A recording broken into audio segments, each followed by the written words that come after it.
Ari Drafters, New Capenna pre-release weekend is just days away at this point. We've got the full spoiler, and it's time to go and have a look through the set. It looks like a really, really complex set, as you would probably expect from a 3-colour set, but we'll go through that a little bit more in a minute. First of all, I'm going to do a little bit of an overview of the set. It is a set which is a little bit controversial, but I do quite like it myself. I think it looks quite cool. A little bit of a different direction, and you've got this kind of 1920s and 30s New Yorky American gangster vibe going on. Think of your detective fiction, think of your gangsters, your Al Capone stuff, and all that type of thing with the Art Deco artwork going on. And yeah, you've got all this kind of quite cool stuff with mob bosses and families and crime families and really cheesy cliches, but that's what we kind of like sometimes in Magic as well. It's quite a serious set in a playful way, but I think, it's quite cool.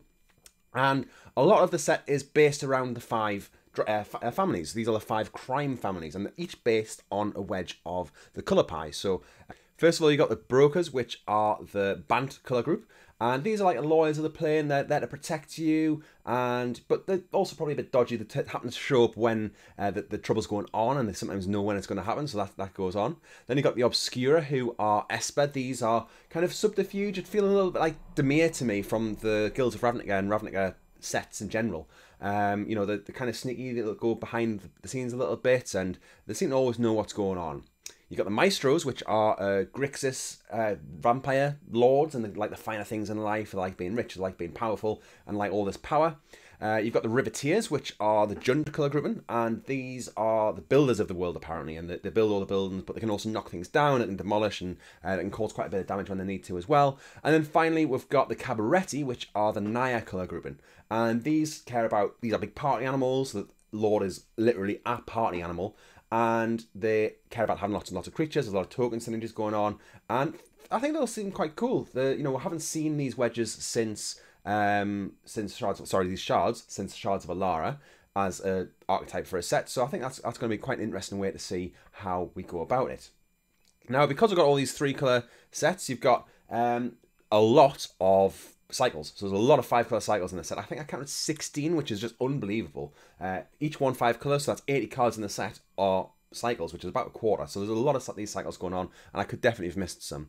I've got some on the screen here. You can kind of see how they would play out. There's a lot of them are based around 3 colours. There are 2-colour archetypes in the set as well. I'll talk about what they are in a little bit. But there's a lot of things going on, and these cycles are going to be kind of key for making sure you understand how everything works, as well as the families, and it just kind of helps tie the knowledge in together, so you're not memorizing each individual little thing by itself. So about those 2-colour pairs. So what you've got the 10 archetypes in total. 5 of them are the 3-colour families, and then the other 5 are the allied colour pairs. So if you look here, you've got the Brokers, and you've also got the Cabaretti, and these 2 families share 2 colours. So I can see here with the little animation, they come together, and you've got green-white, which is common in both of them. So green-white is a archetype in itself, which overlaps both of these, and I'll go through how these work as I go through the archetypes. So what I'll do is I'll go through a couple of families, I'll talk about how those families work, and then I'll go through the allied colour pair which come between them, and then we'll kind of go through in that way. So it all kind of ties in together a little bit as I go through the archetypes and what cards to look out for, and kind of what they're talking about in these sets. Before we go into the deep dive onto each of the archetypes though, I've got a not a pre-release code here, sorry. I've got a code for a booster pack of Midnight Hunt, I believe, on the screen here. Just again, a little thank you for one of you little people who out there who managed to type it in time. When you do that, if you give us a little comment to say that you have used the code, that'd be great, and it also helps with the algorithm and all that stuff. And also, if you give us a like, I am really hoping. I'm currently at 435 subscribers. My last one of these videos got about 250. Cross my fingers that this one's going to get me 1,000, and that when you can become part of the YouTube program, and you can start getting a little bit of cash, which isn't really what I'm going for, but it is a way that I can help to improve the channel and kind of give back a little bit to those people who've helped me out along the way. First thing I'm going to talk about is the Cabaretti. So these are the party animals, the ones who like to have lots of people along to their parties. They are the most welcoming of the families in a lot of ways, because they want to have lots and lots of people, because people mean power, and consequently they care about making lots of creatures in the game and having lots of tokens, and then also doing things with those tokens in various ways. Each of the families has 4 cards, 3 uncommons and 1 common, which are all 3 colours of that colour. So you can see here you've got Rocco, Cabaretti, Caterer, sorry, not Caretaker, Cabaret Caterer, which is a legendary creature. Each of these has a legendary creature at uncommon, as well as some at rare and above as well. So this one is quite a cool one. It goes and finds a creature from your battlefield. So if you put 6 mana into this from your library, put 6 mana into this, you can search your library for a 3 mana card and then bring that on a 3 mana creature and put that on the battlefield. And it is just like a really good toolbox card. It's got a decent body on itself, so you get a 3/1. That blocks really, really well. It trades with things that are quite a bit bigger than it. And yeah, I think that's it's a really solid card. It's a really interesting one. It does seem quite powerful. You've got the Brazen Upstart here. So there's a kind of a charm creature. So I'm not going to talk about charms when I'm going through these because I think the charms have been covered quite a lot by other content creators. But there's also these creatures which have one of each colour of the mana cost. So here you got the Brazen Upstart. It's quite a decent creature with vigilance, and when it dies, the top 5 cards of your library may reveal a creature card from among them and put it in your hand. Put the rest on the bottom of your library in a random order. So yeah, decent creature, vigilance. When it dies, you get to find another creature. The party kind of goes on, and yeah, I like that flavour. And then we've also got the Rakish Revelers, which is a common, and this is a cycle of cards which you'll see. So all of these are quite big mana costs, 5 and above, and decently static creatures to go with that. But they've also got this extra ability where you pay 2, you exile it, and a target land. So I would say if you're playing this, you'd probably exile it under the land, so you know which one it is, and treat it a little bit like an enchantment. And then that has add 1 mana of this family's colour group. So it's a really good fixing. I'll talk about fixing a bit more detail after I've gone through the archetypes, because I think there's a lot to be talked about there. But yeah, these are all solid creatures. They all do pretty impressive things. Each of the families also has its own mechanic. So here it's Alliance, and it's really just creature fall. Whenever a creature enters a battlefield, another creature enters a battlefield, it has an effect. Here you've got the Witty Roastmaster, which is roasting the audience. Not like that though. And they deal 1 damage to the opponent when a creature enters the battlefield. So it helps, ping. It's a decent creature as well. 3/2 for 3. It feels quite powerful, and this is just a common as well. The Brokers are, like I say, they're lawyers, and they offer a bit of protection. So that protection comes in the form of shield counters. So you can see here on Disciplined Duelist, it's a 2/1 double strike for 3 mana. Not a bad line already. And when it enters the battlefield, it enters the battlefield with a shield counter on it. So the shield counters mean that whenever it's damaged at all, whether it's lethal damage or not, or whether something's going to destroy it, it loses a shield counter, but it stays around. And it's a bit like Divine Shield, if you've seen that at Hearthstone, if you've ever played that. It works in a very, very similar way. But, it helps give a bit of protection here. There's some creatures which have them naturally by themselves. There's some spells which give it to other creatures. And there's a lot of ways to use these. And they seem to be quite common. There seems to be quite a lot of these going on. And it does feel like it's almost got a little bit of indestructible. Exile will still get rid of the creature, I believe. As well as if you make its toughness 0 by giving it -X/-X. But other than that, it's quite powerful. Bounce will also still affect them as normal as well. The legend is Lagrella. So in this battlefield, exile any number of other target creatures controlled by different players until it leaves the battlefield. When an exile card enters the battlefield under your control, put 2 +1/+1 counters. So this only works for the amount of opponents you have. So if you're playing 1v1, you'll be able to exile one of their things, up to one of their things, and up to one of your things. And then when this dies, things come back, and if it's your thing that comes back, it comes back with 2 +1/+1 counters on it, which is quite a cool effect, but one that I think people might misread and not quite understand to start with. And then the Adjudicators here, when it's battlefield, target creature an opponent controls can't attack or block until your next turn. It's a 4/4 for 5. So again, quite a big creature with a decent effect, but also quite good for the mana fixing here. And I think that's quite a nice way to add it on. I will talk about the shield counters. Here's an instant which can put them on your creature, which I think is going to be quite a powerful common, because you're essentially giving a creature indestructible and scrying 1. And I think it'll help trade it up in combat. So you're getting the scry 1 off there as well. It can be put on a creature without being in combat, without being targeted. So the shield counter sticks around. It's not like it's one of these cards which gets indestructible or hexproof until end of turn. The shield counter will stay on forever. So if you've got the mana left over, you can just cast it. It's got the protection for future, and you get the scry 1, which might help with your next draw. So I think that's really, really good. And then on to the colour pair. So we've got the allied colours here, the green-white, which we talked about a little bit earlier. And this still cares about having lots and lots of creatures. So it's caring a bit about citizen creature tokens in particular. So you've got a common and 2 uncommons again, although you don't have a kind of charm equivalent at the 2 colour pair. So there's lots and lots of gold cards going on here. First of all, you've got Civil Servant, which is a 2 mana, 2/3 common. solid already. Yes, okay, you need green and white, but I think that's quite a good line. When it attacks, you may tap another untapped citizen creature you control. If you do, it gets +1/+0 and gains lifelink until end of turn. So you tap an untapped citizen, which is going to be quite a few of these citizen tokens around, and it becomes a 3/3 lifelink, which is great for a common. It's amazing. We've got Ceremonial Groundbreaker, so the colour pairs all have one uncommon creature, one uncommon non-creature, and then one common creature as well. So the Groundbreaker is the non-creature spell. Equipped creature gets +2/+1 and has trample. Equipped citizen 1 or equipped 3. I think it seems like it could be alright. If you're going to make a lot of 1/1 citizen creature tokens, which is what this does, it turns them into 3/2 tramplers. And then they might be having to trade down with them all the time, because, you know, if you have 3 or 4 of these citizen creatures, which isn't unreasonable, you can equip this to them. They become 3/2 tramplers. They might have to trade down, still take a little bit of damage, and then you can just equip another one later on. So, you know, I think this is potentially quite good. If I think if it was any better, it might be too good. I'm not saying this will be good as it is, but I think it is. I can see the use cases of it. And the last one I've got here is Darling of the Masses. 4 mana for a 2/4, which says other citizens you control get +1/+0, and whenever it attacks, put a 1/1 green and white citizen creature token on the battlefield. And so I want to take a little moment here to talk about the kind of the crossover. So I don't know how the draft's going to go. I don't know what kind of archetypes are going to be good. I don't know kind of how we're going to be splitting these archetypes up, because you've got the 3-colour archetypes and you've got the 2-colour archetypes, which kind of are shared between 2 families. So it might be that almost all decks are going to be 3-colour and these just kind of help it out.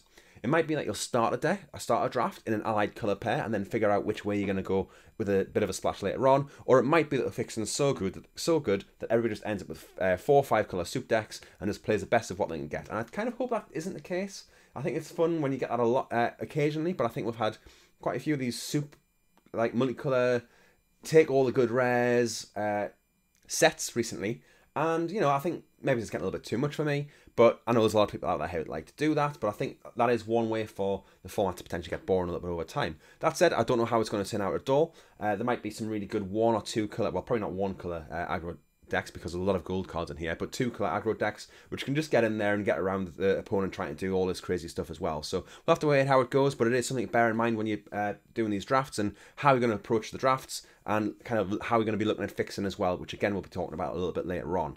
But, you know, I can see this working well. Darling of the Masses feels like it would be really good to put a shield counter on, because then it can protect it as it attacks. So you'll create a citizen creature token. They'll have to chump this before they can destroy it. So yeah, I think, you know, I think I can see the crossover with the other 2 families that it shares things with here as well.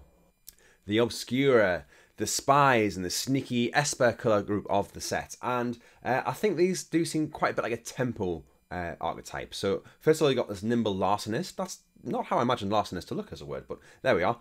And it's a 3 mana 2/1 flyer. Oh, okay, not great so far. Enters the battlefield, target opponent reveals their hand, you choose an artifact, instant, or sorcery from it, and exile that card. Okay, that's a lot better. So enters the battlefield, and they've got to exile something from their hand. You're probably going to hit something all the time with this. You might not, especially if you're against like a Cabaretti player, but where they want creatures, but there's a lot of instants of sorceries that they use to pump the creatures or make creature tokens and things like that. So yeah, I think this seems like it could be quite a solid card.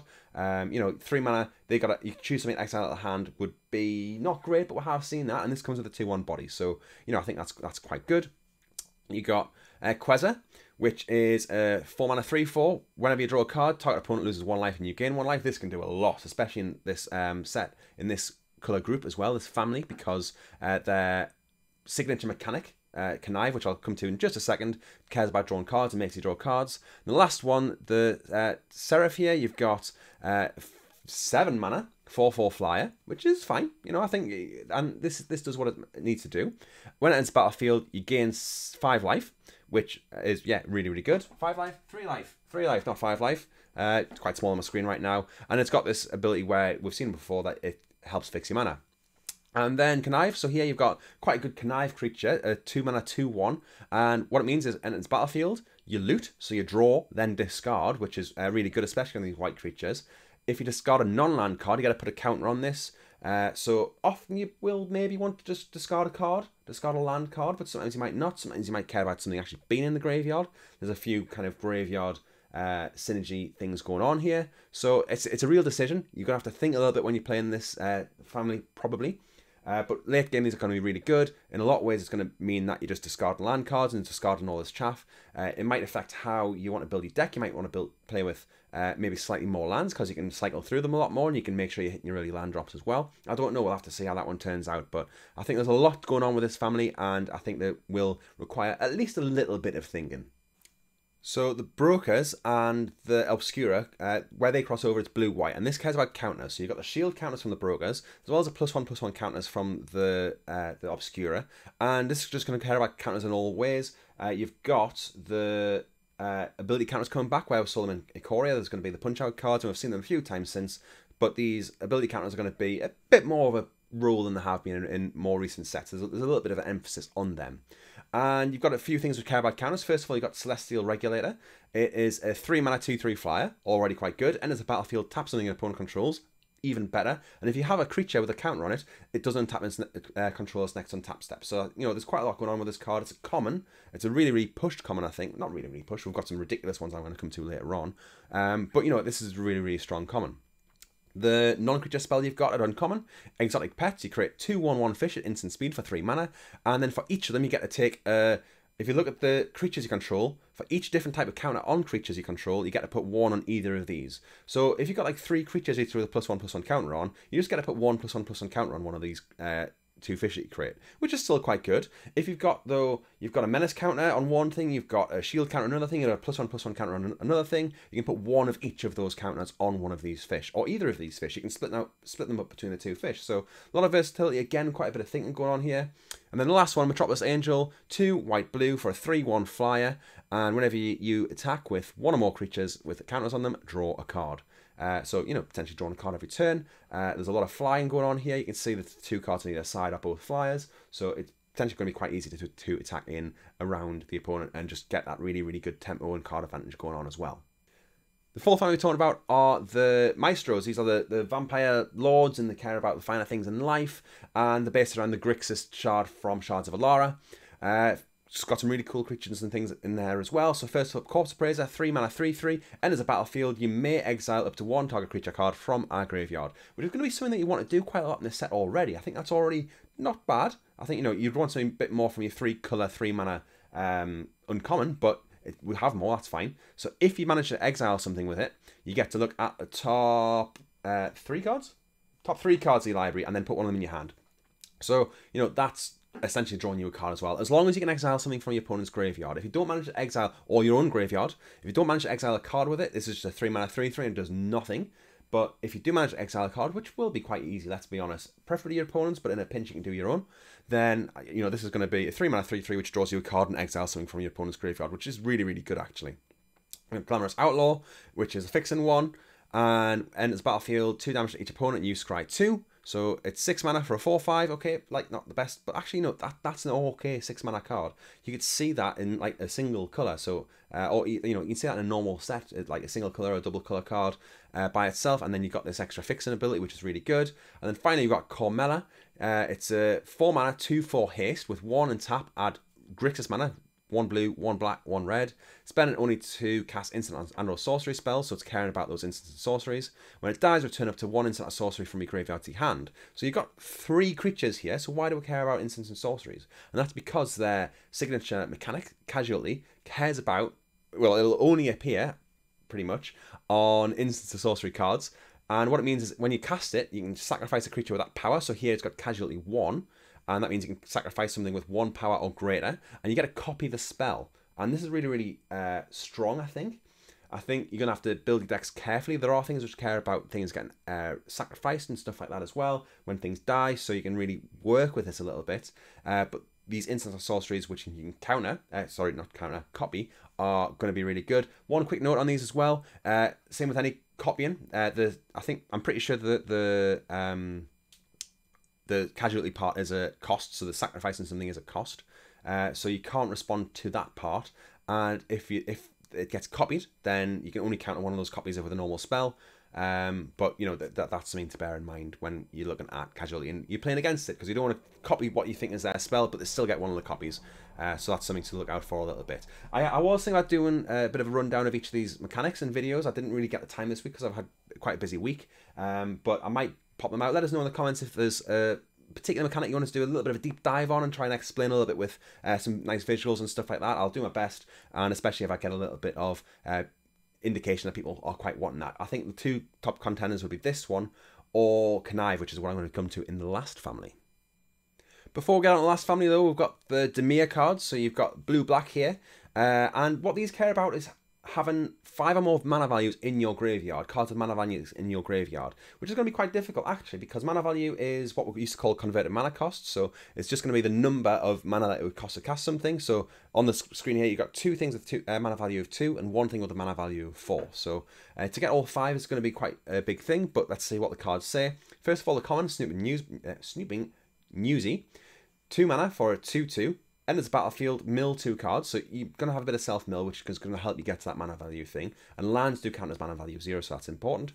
As long as 5 or more mana values among cards in your graveyard, it gets +1/+1 and has lifelink. So this is potentially a 2 mana 3/3 lifelink, which is quite good. And if it's going to help you get there as well, you know, that's quite strong. The next one is Tainted Indulgence. It's 2 mana for a instant speed. Draw 2 cards and discard a card unless there are 5 or more mana values among cards in your graveyard. So if you've got 5 or more mana values before you cast this, then you just draw 2 cards. Which, yeah, it's 2 mana instant speed divination if that's the case. And if not, it's going to help you get to that mana value threshold.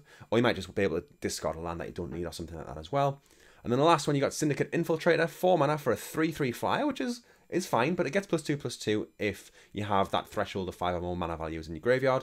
Again, I think this isn't like, I think the families all seem really powerful, and this seems fine as well, but I doubt many people will be building just a simple blue-black deck. I mean, now it's going to be the strongest deck in the format, but I don't think people will often be building 2-color decks, but they might build something which is very, very blue-black with a little bit of red or a little bit of white. I don't know. That could be the way it's going to end up. We'll really have to see how it turns out when we get into the family, into the format in the drafts and actually get a chance to play with the cards.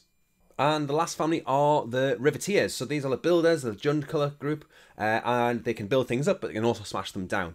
First of all, you got Crew Captain, 3 mana, 4/2 haste. And it has indestructible as long as it's in the battlefield this turn. So it's kind of like a ball lightning effect almost. You know, it comes in the battlefield, it can attack in. If they block it, then this is going to survive. And then you still got another 4/2 attacker for the next turn as well. So yeah, it's quite strong. I think I could have seen this at a common, potentially. But I think it works at uncommon as well. You got the Masked Bandits, which is the one which exiles with a land. And it is a 5/5 Vigilance Menace, which is pretty good for a 6 mana creature. It's just a nice, strong attacker, and something which is always going to be relevant later on in the game. And then finally, you've got Mr. Orfeo. Orfeo? Let us know if I'm saying that right. It's a Rhino Warrior, 4 mana, 2/4. Okay. Whenever you attack, double target creature's power until end of turn. So it's a 4 mana, 4/4. It doesn't matter if this is attacking, interestingly. So if you had this out and you had Crew Captain, then you'll play the Crew Captain, it'll attack, it'll be an 8/2 indestructible attacker if it's just came in that turn. So yeah, I can see how this is working. It's just going to help pump up everybody else. And the signature mechanic for this set, for this family, is Blitz. So this means that it's got an alternate casting cost. You can see here, you've got your Girdagoons. When it dies, you create a 2/2 Black Rogue creature token, and it's got a Blitz cost, which is 4, so 3 and a black. And what this means, it's a little bit like Dash if you've ever played with that, where it comes in, it attacks, it's got haste, it can attack straight away, and then end of turn, you're going to sacrifice it. And when it dies, you draw a card. So if this dies in combat, you still draw a card. If you've blitzed it in. If you haven't blitzed it in, that's not going to happen. But if you blitz it in and it dies in combat, or it dies at end of turn, when you sacrifice it, you're going to draw the card. Here you've got a good effect where when it dies either way, you're going to get a 2/2 Black Rogue creature token, so you're going to get something from it dying anyway. And there's some cool things here. Sometimes the blitz cost is the same cost, sometimes it's more, sometimes it's less, it depends on the card, but it's always got this, it gets haste, it attacks, and then you sacrifice at the end of turn. So it's, again, quite a good way to fill graveyards and things like that, but also it's a good way to get card advantage, it's a good way to get in with some attackers, and, you know, it can help you win the game out of nowhere. There's one more archetype left to talk about, and I've chosen this one to go last for some pretty strong reasons. First of all, it doesn't really fit with the other two families, which is why I've paired it with the two which go first and last, the Cabaretti and the Fixers, the Riveteers. So these are this is Gruul, so red-green, and it cares about treasures of all things. Now, we've got a lot of creatures which do smashy things, and it does still kind of fit with the other two families a little bit, but what it's caring about is treasures, and I think treasures are going to be really important. They are focused in red-green, but they exist in other colours as well, and I think this because Fixing is going to be so important in a 3-colour set, but because we've got lots of like gold cards and things like that, these are going to be the ones which are going to help you to get to those 4 and 5 colour soup decks. And, you know, I think these are going to be the cards to look out for if you're really going to do something crazy and daft, and you're going to have like lots of different multicolored rares and things like that. I think a lot of these cards might be picked up quite highly, but there might be, you can see here with Jetmir's Fixer, 2 mana 2/2, red-green, it gets +1/+1 until the end of turn, but if you use treasure mana, it gets counter on it instead. You got a Security Rock, so it's a 4 mana 5/4, which is fine by itself, but you can play red-green if you're going to only use treasures to cast it, so it can be a 2 mana 5/4. And then you've also got the Stimulus package, which enters the battlefield, create 2 treasures. It's just an enchantment, so it doesn't have board presence, but you can sacrifice a treasure to create a citizen token as well. So way to up your creature count as well. Maybe if you're in Cabaretti, but you know, it's another way to kind of power things out and maybe go for the big spells and stuff like that. So these are definitely caring about treasures, and there's going to be even more fixing in red-green than there are in other colours as well. So there's quite a lot going on here. Treasure's not the only form of fixing that we've got. We've got 2 cycles of lands, and these appear in common. I don't believe they're going to be in the land slot you've seen in some previous sets. I think these are just going to be in the common slots. So first of all, you've got for each allied colour pair, so these are the ones where there's an overlap between 2 families. You've got these lands which come into play tapped. They add 1 mana of either of the colours, but also you've got this 4 mana tap ability to draw a card. So this is going to help with like really grindy games, and it's going to sorry, you got to sacrifice as well, but you know it's going to help with these grinding games where you can just cash it in for a draw card at the end of the turn as well. You've got the Evolving Wilds type cards, so these enter the battlefield, you sacrifice them, you go for a basic land of one of their colour types, so this is the Obscura one, so you can go get an island, of plains, or a swamp.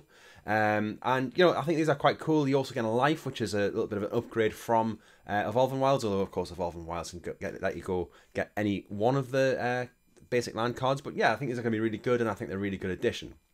Outside of the lands, there's a bit of fixing elsewhere. Like I say, we've already had the treasures at red-green, so you've got the Gold Hound here, which is a really strong common. It's a really good 1/1. 1/1 First Strike Menace is already quite good. Then you've got to sacrifice it and add 1 mana of any colour at any point you want. So you can play this turn 1, and then turn 3 and cast a 4-drop after you know this has kind of run its course. It can wear pump spells really well, so if you give it +2/+2, it's a 3/3 First Strike Menace, and you can take 2 of their creatures out quite easily, and I think it's a really strong card.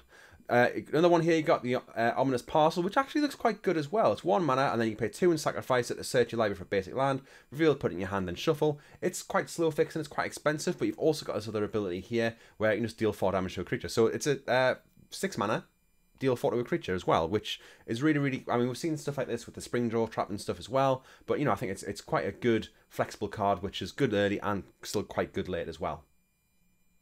One mechanic I wanted to touch on as well, because it's not one of the mechanics which is talking about just about one of the families that I've already talked about, is Hideaway. So there's a cycle of 5 rares, because of course there's another cycle, which each have Hideaway. So they've all say Hideaway 5, and that means you look at the top 5 cards of your library, and they all do a thing, usually like once every upkeep or something like that.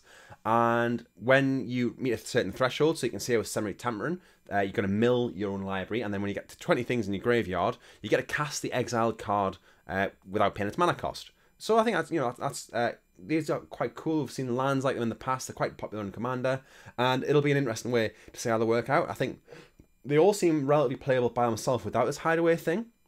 But, you know, and then this Hideaway is a nice way to have a bit of spice on there. You might get something really big and ridiculous like in a Hideaway as well. But it doesn't mean that you can't actually cast it until you meet the threshold. So, interesting build rounds, interesting cards to play with, and it'll be cool to see how they turn out. I also like to look at what counter spells are available in the format. So we've got 4 here. You've got Disdainful Stroke, which we've seen before. Counter target spell with mana value 4 or greater. And Offer You Can't Refuse, which is a single blue one, which is something to really look out for, because there's not many times you get a 1 mana counter spell around. Yes, you get to create 2 treasure tokens, but that's going to catch you out sometimes. It's really going to keep you on edge if your opponent has one island left open. You've got Obscura Charm. It's one of these charms that we've seen, which has a mode on it which is counter target instant or sorcery spell. So this only cares about instants or sorceries, which is quite useful to think about. And then finally you've got Make Disappear, counter target spell, and that's controller plays 2, but it's got casualty 1, so if they sacrifice a creature as they cast it, it's really got counter target spell unless controller pays 4. There's other things you can do with it as well, but that's going to be the way it'll play most of the time. Next, we've got a few kind of 1 mana spells here. So these are 1 mana instant speed spells, usually combat tricks, but I like to know what these are in the format in case, especially in Arena, where you see the opponent has 1 land left open and you can try to guess what it is. So you got Boon of Safety, which is the shield cannon one we saw earlier. You got Dare and Escape. The creature gets +1/+0 and first strike, and you get a scry 1, which is going to be important in combat. You've got Luxurious Libation. So it's a 1 mana spell, but you're never going to want to cast it for 1. But if you see the opponent's stops kind of appearing when they've only got a single green open, it could well be this one. Target creature gets +X/+X until end of turn. Create a 1/1 white and green citizen token. So that's quite good as an instant speed, actually. It's quite a cool effect that you get a creature as well.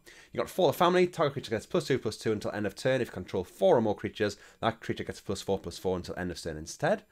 Which is, you know, very Cabaretti here. It's the Cabaretti family. You can see their Lord on here as well. 1 mana to give +4/+4 is quite good, though, let's be honest. And then the last one is Slip Out the Back. So put a +1/+1 counter on target creature. It phases out. So if they've got a single island open, then they can cast this. They can make the creature more powerful. If it's your turn and you're like trying to shoot it, then this works as well. If they are blocking with it, they can put the counter on it, phase it out. Your thing is still blocked. It comes back in at the start of their upkeep, and then they can attack, and it's even more powerful. So I think that's going to be quite a good card as well.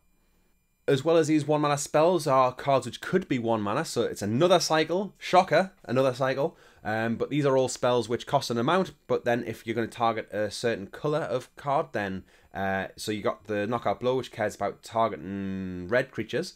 So it would be 3 mana normally, but it would be 1 mana if it's targeting something red, and deals 4 damage to target attacking a blocking creature, red creature, and you gain 2 life. So these are all cards which, you know, might help to know about. It's another cycle I want to draw your attention to.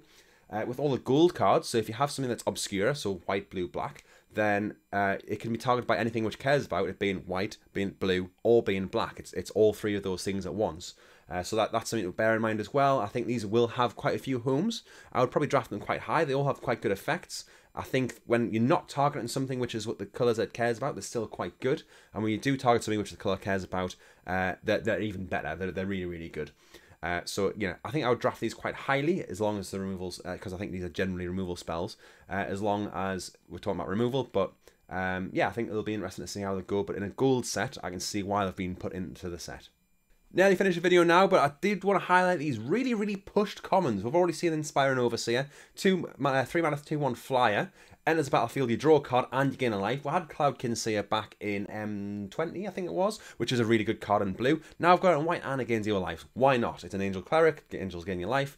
We've all seen those on the constructed queues, and you know they're a bit disgusting sometimes as well. You got Jewel Thief, which 3 mana, 3/3, Vigilance Trample, which is like uncommon level already, and then you get a treasure token as well. So like, why? This could have been a rare a few years ago. Like, I'm not even exaggerating. This could have been a rare like 2 or 3 years ago, easily. But here we are with it common. This is going to be so highly drafted. Like, it's just so good. Like, it's not going to like bust anything wide open, but it's just a really powerful card.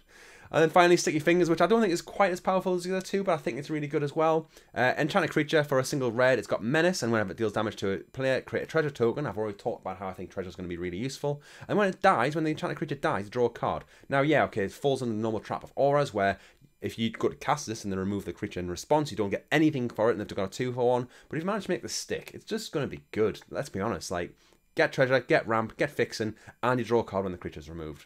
Love it. One very important bit of PSA is that Wrecking Crew has Reach. It's a 5 mana, 5/4 reach, 4/5 Reach Trample. You'll get caught out with this pre-release. You'll attack into it with your flyer. Don't do it. And then last thing to talk about is going to be the boogeyman of the format. And I think this is going to be Ob Nixilis the Adversary. 3 mana Planeswalker already. Great. And it's got Casualty X. So this was the non-instant or sorcery spell that I was talking about earlier, which is a casualty card. It's the only one without a casualty number, so this is casualty X. And when you sacrifice a creature, it cares about the power that you're sacrificing. It comes in as a copy of Ob Nixilis with that loyalty. Like, it's balmy, it's mad. You know, even if it's just a 1-drop, you can sacrifice a 1-drop for this. It comes in as a Ob Nixilis with 1 loyalty, and then you can still +1 it. So then it's got 2 loyalty, and you've got 2 Ob Nixilis to deal with. The +1's still quite good. They lose 2 life unless they discard a card. If you control a demon or devil, you gain 2 life, so you can get demons and devils. There's a few around in this set. If you sacrifice one with 2, you can create a devil. Which, like Ping Sing's probably not going to be what you want to do, but sometimes it'll be. It's just, it does so much. And if this comes down on turn 3 and I manage to sacrifice something to it, it's going to be absolutely ridiculous and really difficult to beat. If they attack and kill 1, you've still got 1 left over. And if you manage to sacrifice something with 7 power, for whatever reason you might want to, then you can ultimate it straight away. It's unbelievable. I think this is going to be the most powerful card in the set. I was right last time with Wandering Emperor. I haven't been right before with these, but I think this is going to be it this time. Anyway, if you made this far, thank you so much. I have put quite a bit of work into this. It's really, really complex set. I didn't really know how to approach it all, but hopefully I've made it make a little bit of sense. I'm not really going to get you the really, really high end of things. I just wanted to let you understand what's going on. If there's one thing I always say about when people are starting Limited, the best thing I can say is, as long as you've got the Magic basics under your belt, find out a little bit about the set, watch a quick primer. This isn't a quick primer, but watch a quick primer on the set, and then you're going to be way above anybody who hasn't done a primer. If you have liked it, give us a like, give us a subscribe, give us a comment, feed that algorithm, pump the channel up a little bit. I really am enjoying making these videos. They're very, very rarely a chore, and I'm just enjoying kind of learning the video editing. I'm hoping to get a green screen soon and all that nice stuff. So again, thanks for all the support people have been giving us over the last couple of years. Really, really appreciate it, and I hope to catch you again soon. Bye.